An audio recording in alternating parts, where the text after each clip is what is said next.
Hola a todos, esta es la clase de termodinámica y teoría cinética de la licenciatura en biofísica del Instituto de Física de la Universidad Autónoma de San Luis Potosí. En esta clase continuaremos con el estudio del capítulo 4 de termodinámica de procesos irreversibles. En esta clase nos toca estudiar la sesión número 11, que es el balance de ímpetu, energía interna y entropía local. Como lo mencionamos en el título, seguiremos estudiando las ecuaciones de valencia local, de ímpetu, de energía interna y de entropía local, tanto la parte de intercambio, entropía, y como producción de entropía. El objetivo principal de nuestra clase es continuar con el estudio de estas ecuaciones de balance. Y estudiaremos el concepto de tensor de esfuerzos, el cual es muy importante en la teoría de transporte. El mensaje principal que quiero que lleven a casa es que la ecuación de la producción de entropía contiene términos compuestos por gradientes de cantidades intensivas, multiplicados por densidades de corriente de variables extensivas conjugadas. Esta forma genérica nos permite generalizar la teoría para describir los sistemas macroscópicos alejados del equilibrio, garantizando el cumplimiento de la segunda ley de la termodinámica.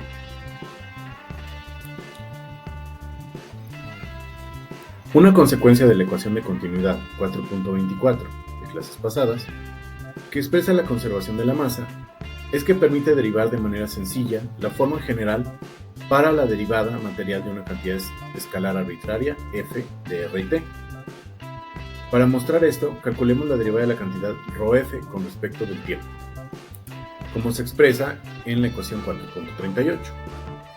Usando ahora la ecuación 4.24 en el segundo término de la derecha y las propiedades de la derivada al escribir f por gradiente de ρ por b igual a ρ a gradiente de, más bien divergencia de f por ρb menos ρ por b punto gradiente de f, obtenemos la relación 4.39.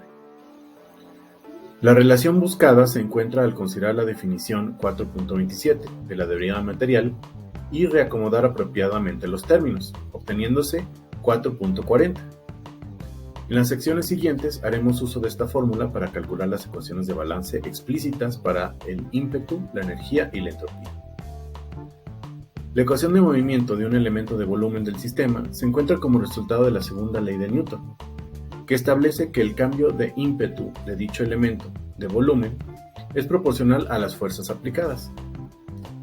En el caso de nuestro interés, dichas fuerzas pueden clasificarse en dos categorías generales, las de superficie y las de volumen, es decir, el cambio en el ímpetu corresponde a la suma de la fuerza de superficie más la fuerza de cuerda.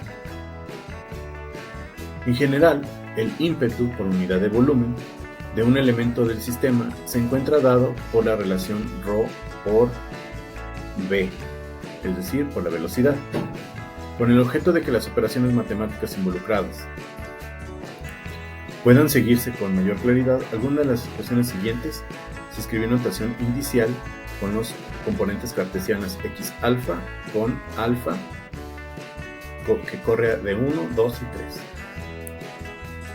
Suponiendo ahora que f es igual a b alfa, con b alfa una componente del campo de velocidades, y tras considerar la ecuación 4.40, el esquema 4.41, es decir, lo que habíamos dicho antes, se puede representar como en 4.42,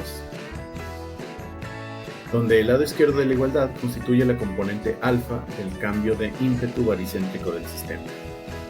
En el lado derecho, las fuerzas de superficie se encuentran representadas a través del tensor P subíndice beta alfa, que representan las componentes cartesianas del tensor de presiones y esfuerzos. A su vez, las fuerzas de volumen están representadas por F subíndice K y alfa, que es la fuerza por unidad de masa ejercida por la especie Késima por un potencial externo. En notación vectorial, la ecuación 4.42 se representa de la forma 4.43. Desde un punto de vista microscópico, el término asociado con el tensor de presiones, P mayúscula, es el resultado de las fuerzas de interacción de corto alcance entre las partículas que conforman el sistema. Por eso su efecto sobre un elemento de volumen dado del sistema solo se manifiesta a través de su superficie. Por el contrario, el término representado por F subíndice K es debido normalmente a campos de fuerza externos, como el gravitatorio. Sin embargo, es importante mencionar que también puede contener posibles contribuciones de interacciones de largo alcance entre las partículas del sistema mismo. Este puede ser el caso de sistemas confinados o sistemas pequeños, en los que la longitud del alcance del potencial puede ser del mismo orden de magnitud que la dimensión física característica del sistema. Un ejemplo interesante de estos efectos son aquellos provenientes de las fronteras en el caso de sistemas confinados. Por sencillez, consideremos que el sistema se encuentra en presencia de un campo de fuerza conservatorio, es decir, la ecuación 4.44, donde psi subíndice K es la energía potencial respectiva. Si, además, se cumple que el potencial psi subíndice K no es una función explícita del tiempo, entonces las fuerzas de volumen involucradas son conservativas. Si usamos la forma explícita de la derivada material dada por 4.40 en la ecuación 4.43, se sigue que obtenemos 4.45, donde B por B es un tensor diádico de segundo orden. La cantidad P mayúscula más ρ BB puede interpretarse como un flujo de momento con una contribución conectiva ρ BB y dos cantidades que desempeñan el papel de términos fuente y que están asociados a las interacciones de superficie P mayúscula y a las interacciones de cuerpo, que es la suma de ρk por Fk. Las propiedades de simetría del tensor de presiones P mayúscula y su efecto en la forma explícita de la ecuación 4.45 se analizarán más adelante. Para deducir la ecuación de balance para la energía mecánica, podemos proceder calculando primero la ecuación de balance de la energía cinética en el elemento de volumen considerado. Conviene entonces multiplicar la ecuación de balance para el ímpetu 4.42 por B subíndice alfa para obtener la ecuación 4.46, donde hemos usado la convención en la que índices repetidos implican suma.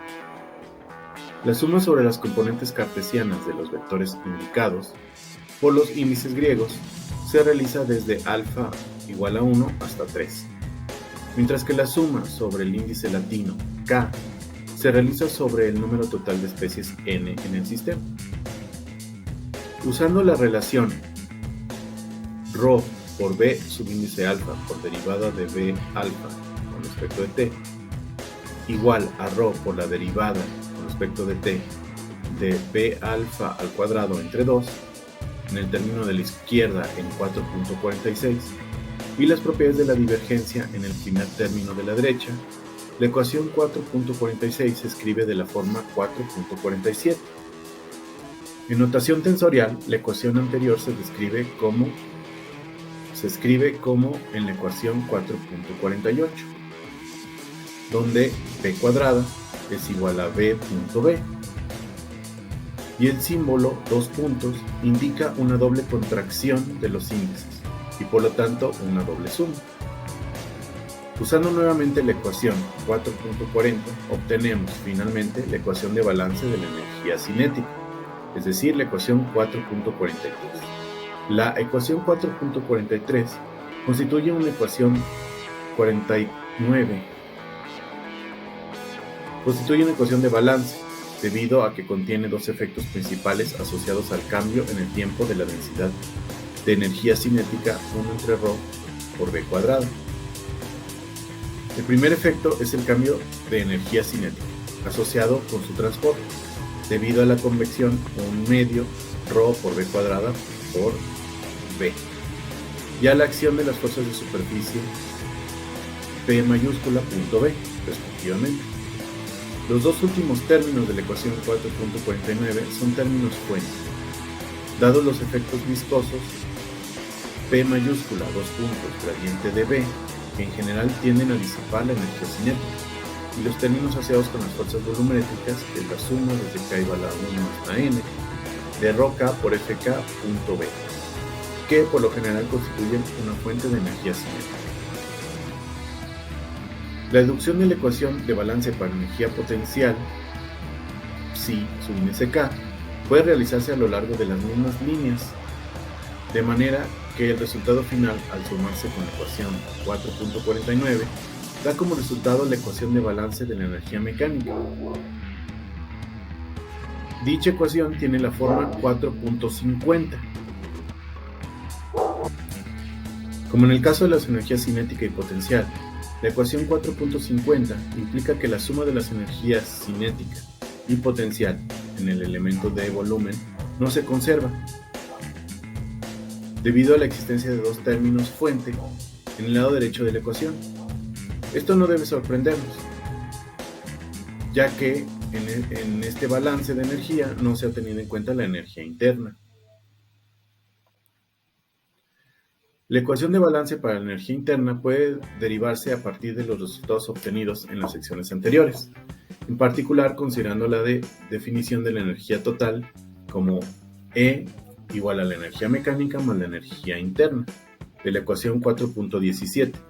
La comparación de las ecuaciones de conservación de energía 4.16 y de balance de la energía mecánica 4.50 sugiere que la densidad de corriente de la energía total JE debe contener una contribución colectiva ρ por E por V y una densidad de corriente de la energía interna JQ. Además, claro está, de las contribuciones provenientes de las fuerzas de superficie P mayúscula punto B y del transporte de energía potencial, que es la suma de psi K JK, debido a la difusión de las K componentes en un campo de fuerzas. El término asociado a la corriente de energía interna se toma en cuenta al proponer la siguiente expresión para J subíndice E, que es la expresión 4.51. La ecuación 4.51 suele interpretarse como la definición formal de la densidad de corriente de calor, J subíndice Q. La ecuación de balance para la energía interna se deduce al restar la ecuación 4.50 a la 4.16, de donde obtenemos 4.52. Usando ahora las definiciones 4.17 y 4.51, encontramos finalmente la ecuación de balance de la energía interna, que es la ecuación 4.53. Los primeros dos términos, al lado derecho de la ecuación, representan el transporte de energía interna por convección y a través del intercambio de calor. Los últimos dos términos de la ecuación están asociados a la disipación de energía interna y son iguales, pero de signo contrario, a los que aparecen en el balance de la energía mecánica.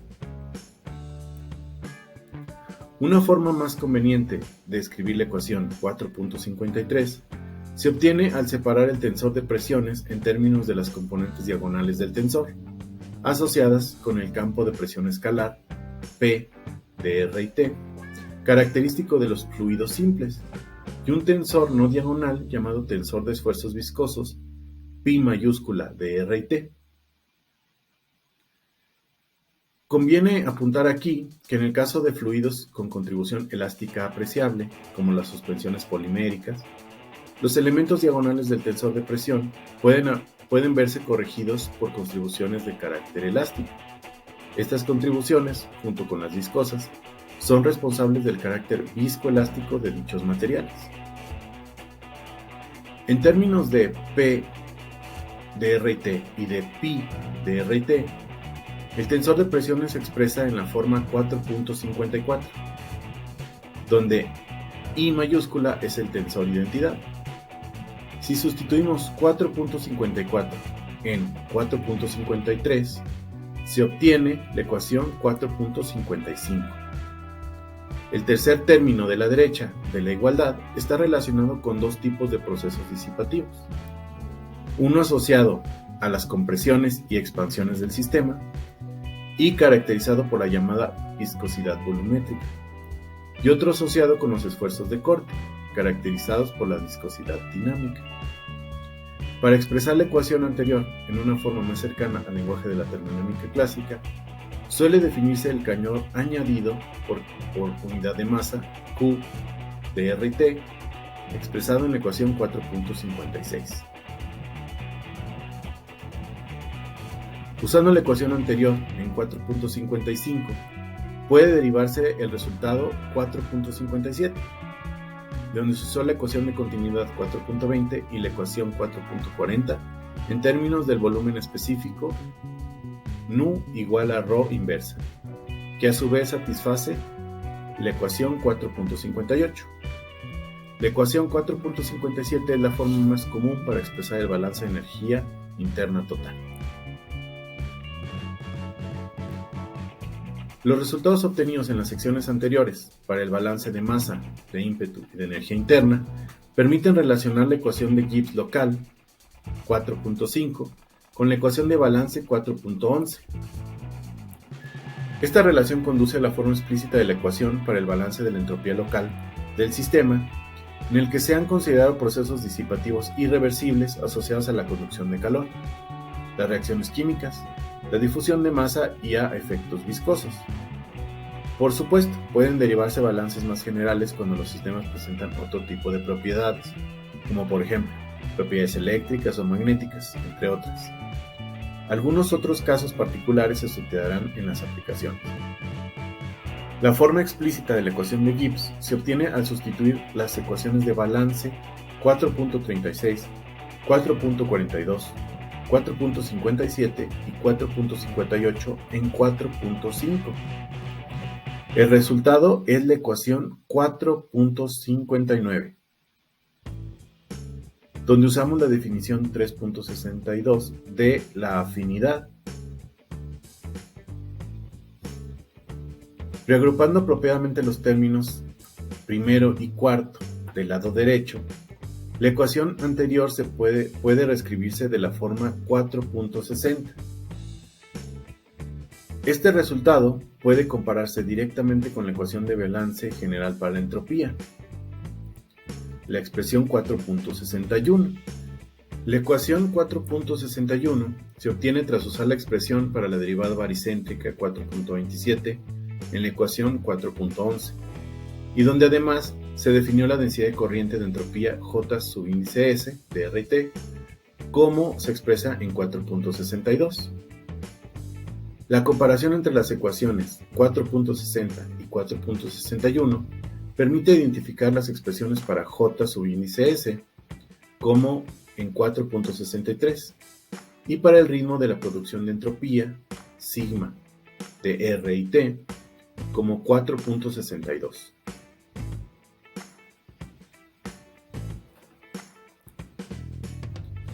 Conviene reescribir la ecuación anterior separando los efectos viscosos de sus dos contribuciones esenciales, los cortantes y las volumétricas.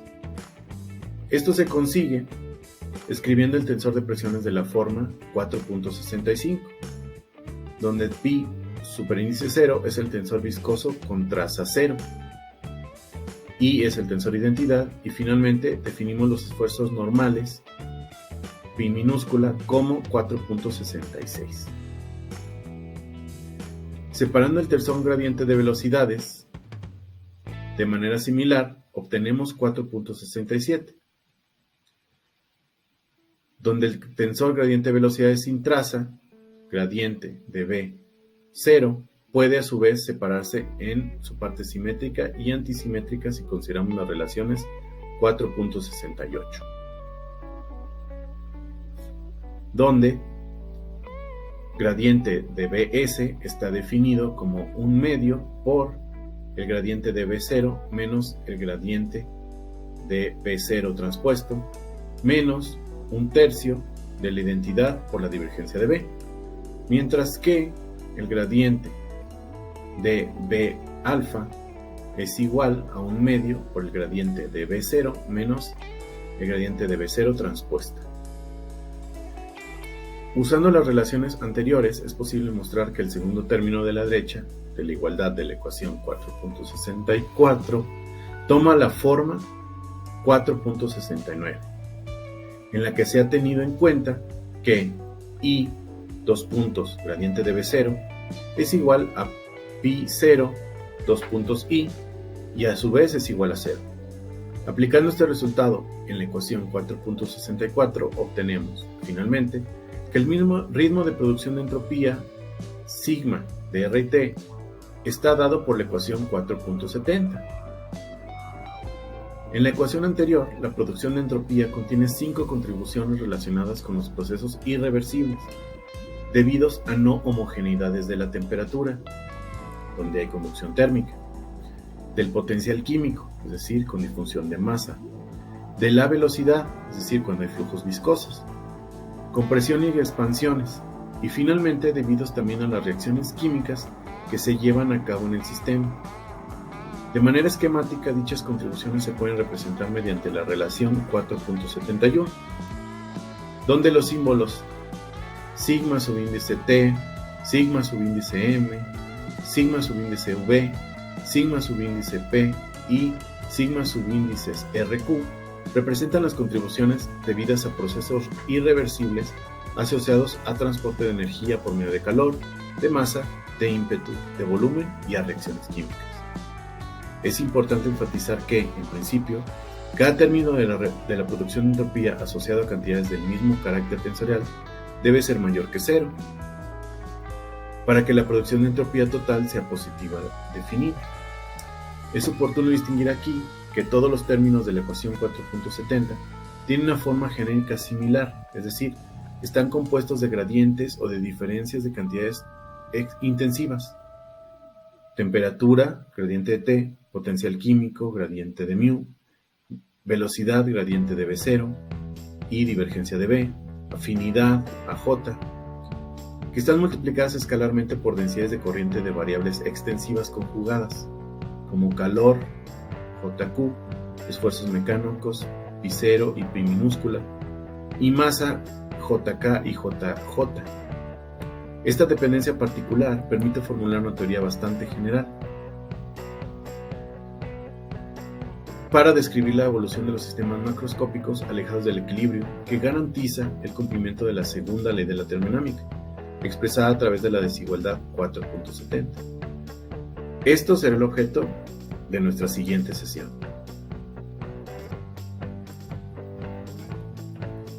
Para finalizar, déjenme hacer un resumen de los puntos más importantes de esta clase. Sé que esta clase pudo haber sido un poco pesada porque tiene una notación nueva y tiene operaciones tensoriales que a lo mejor ustedes no conocen. Pero tal vez lo más importante que tienen que ver es que la estructura de las ecuaciones, por complicada que se vean, siempre nos permite ir agregando los términos que sean importantes de acuerdo a la naturaleza del sistema. Por ejemplo, habrá sistemas que solamente tienen contribuciones viscosas, o sistemas que solamente tienen intercambio de temperatura, otros que solamente tienen intercambio de masa, otros en los que hay reacciones químicas pero no existen los otros términos, etc. Entonces, por muy complicado que se vea, cada uno de los términos puede tratarse por separado en problemas ya prácticos. Entonces, como resumen de nuestra clase, vamos a decir lo siguiente. Desde un punto de vista microscópico, el término asociado con el tensor de presiones es el resultado de las fuerzas de interacción de corto alcance entre las partículas que conforman el sistema. Por eso, su efecto sobre un elemento de volumen dado del sistema solo se manifiesta a través de su superficie. La ecuación de balance de la energía mecánica implica que la suma de las energías cinética y potencial en el elemento de volumen no se conserva, debido a la existencia de dos términos fuente en el lado derecho de la ecuación. La ecuación de balance de la energía interna contiene dos tipos de procesos disipativos, uno asociado a las compresiones y expansiones del sistema y caracterizado por la llamada viscosidad volumétrica, y otro asociado con los esfuerzos de corte caracterizados por la viscosidad dinámica. La producción de entropía contiene 5 contribuciones relacionadas con los procesos irreversibles debidas a no homogeneidades de la temperatura, la conducción térmica, del potencial químico en la difusión de masa, de la velocidad en el flujo viscoso, en compresiones y expansiones y finalmente debidos también a las reacciones químicas que se llevan a cabo en el sistema. Con esto terminamos nuestra clase de esta semana. Vayan revisando los problemas de tarea y nos vemos la próxima semana para terminar con el estudio del capítulo 4. Muchas gracias.